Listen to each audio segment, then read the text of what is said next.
السلام علیکم۔ اعوذ باللہ من الشیطان الرجیم، بسم اللہ الرحمن الرحیم۔ رواہ احمد کی حدیث میں حضرت ابو ہریرہ رضی اللہ تعالیٰ عنہ سے روایت ہے کہ رسول اللہ صلی اللہ علیہ وآلہ وسلم آپ نے فرمایا، اللہ تعالیٰ تمہاری 3 چیزوں کو پسند فرماتے ہیں اور 3 چیزوں کو ناپسند فرماتے ہیں۔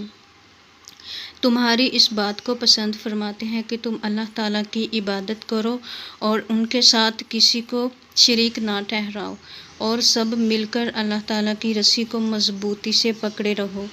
الگ الگ ہو کر بکھر نہ جاؤ، اور جنہیں اللہ تعالیٰ نے تمہاری ذمہ داری بنایا ہے ان کے لیے خلوص وفاداری اور خیر خواہی رکھو، اور تمہاری ان باتوں کو ناپسند فرماتے ہیں کہ تم فضول بحث و مباحثہ کرو، مال ضائع کرو اور زیادہ سوالات کرو۔ رواہ البخاری کی حدیث میں حضرت معقل بن یسار رضی اللہ تعالیٰ عنہ سے روایت ہے کہ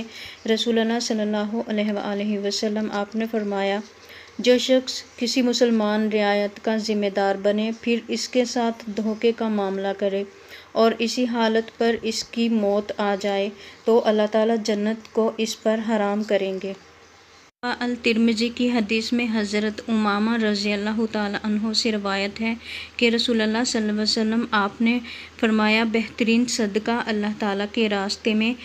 خیمے کے سائے کا انتظام کرنا ہے اور اللہ تعالیٰ کے راستے میں کام دینے والا خادم دینا ہے، اور جوان اونٹنی اللہ تعالیٰ کے راستے میں دینا تاکہ وہ سواری کے